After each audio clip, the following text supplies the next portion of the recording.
আসসালামু আলাইকুম প্রিয় শিক্ষার্থীরা। তো এসএসসি ব্যাচের যে জল্পনা কল্পনা তার কোনো শেষ দিক আমি এবং কেউই খুঁজে পাচ্ছে না।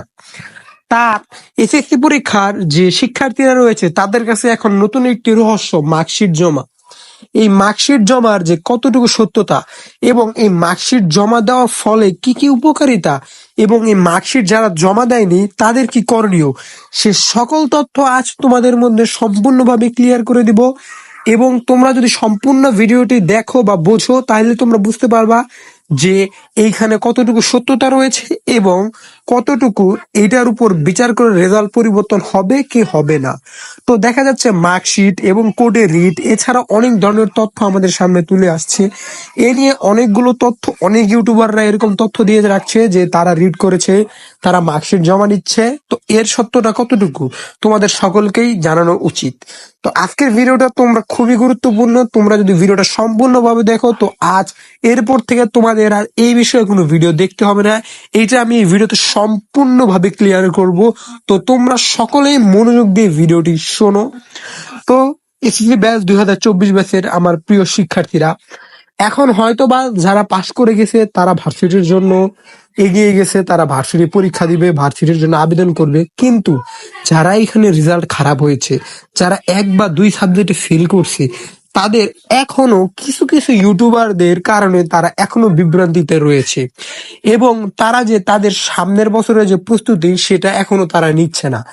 তো শিক্ষার্থীরা, আমি তোমাদেরকে একটা হিন্টস দিয়ে থাকি যে তোমরা যে মার্কশিট গুলো জমা দিচ্ছ এবং যারা মার্কশিট জমা দেওনি, আসলে কি মার্কশিট জমা দেওয়ার মাধ্যমে তোমাদের রেজাল্টটা পরিবর্তন হবে? দেখো, তোমাদের রেজাল্ট পরিবর্তন হওয়ার দুইটা সুযোগ ছিল। এক, প্রথম অবস্থায় তোমরা যদি অটোপাসের দাবি জানাতে তাহলে হয়তো বা তোমাদের সকলেই পাশ করে যেতে, এবং দ্বিতীয়ত তোমাদের বোর্ড চ্যালেঞ্জের আগে একটা চান্স ছিল যে তোমরা একটা আন্দোলন করেছিলে, মেবি ওই আন্দোলনে ফার্স্ট একটা আন্দোলন ছিল যেটা একটা কঠোর আন্দোলন হয়েছিল, ওই দিন যদি তোমরা কিছু একটা করতে পারতে, ওই দিন তোমাদের জন্য একটা প্লাস পয়েন্ট ছিল। কিন্তু তোমরা ওইখানে ব্যর্থ হয়েছো এবং তোমাদের শিক্ষার্থীদের জনবল খুবই কম থাকার কারণে তোমরা ব্যর্থ হয়েছো। এইটা আমার মানে তোমাদের শুনতে খারাপ লাগলেও এটা আমার বলতে হচ্ছে। কারণ তোমরা যেখানে তোমাদের যে দাবিগুলো সেটা তোমরা তুলে ধরেছিলে, কিন্তু তোমরা তোমাদের আন্দোলনটি সম্পূর্ণভাবে প্রকাশ করতে পারোনি।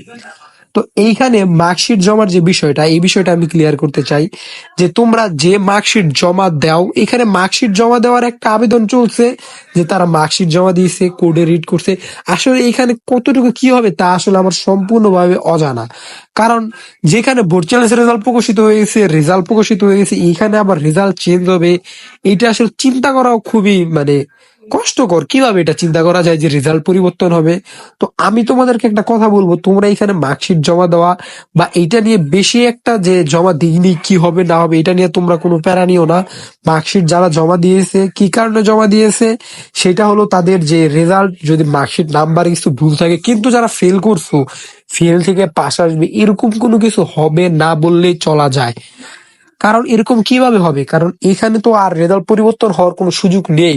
শিক্ষা বোর্ড তো একটা ছোটখাটো জিনিস না যে এখানে রেজাল্ট চাইলেই পরিবর্তন করা যাবে। তো আমি তোমাদেরকে ভাই হিসাবে একটাই কথা বলবো যে তোমরা তোমাদের যে সামনের বছরের পরীক্ষা প্রায় এসে পড়েছে, তোমরা এইখানে যারা 1, 2, 3 সাবজেক্টে খারাপ করছো তারা যদি মোটামুটি একটা প্রস্তুতি নাও, আল্লাহর রহমতে তোমরা পাশ করে যাবে। আমি তোমাদের উপর এইটুকু বিশ্বাস করি, তোমরা যদি তোমাদের মনের মতো করে প্রস্তুতি নাও তোমরা পাস করে যাবে। তো ভিডিওটা তোমাদের জন্য খুবই গুরুত্বপূর্ণ এবং আপডেট জানিয়ে দিয়েছি, এবং মার্কশিটে দেওয়ার ফলে অনেকজন টাকা বা পেমেন্ট চাচ্ছে, এগুলো সম্পূর্ণ দুর্নীতি, এগুলো থেকে তোমরা দূরে থাকবে। এবং এরকম যদি কেউ কোনো দুর্নীতিতে পড়ে থাকে অবশ্যই কমেন্ট বক্সে জানিয়ে যাবে, এবং আমাদের যে একটা লিঙ্ক আছে, গ্রুপ আছে, সেই গ্রুপের সাথে যোগাযোগ করবে। তো প্রিয় শিক্ষার্থীরা, আজকের ভিডিওটা এতটুকুই। সবাই সুস্থ থাকবে, ভালো থাকবে, আল্লাহ হাফেজ।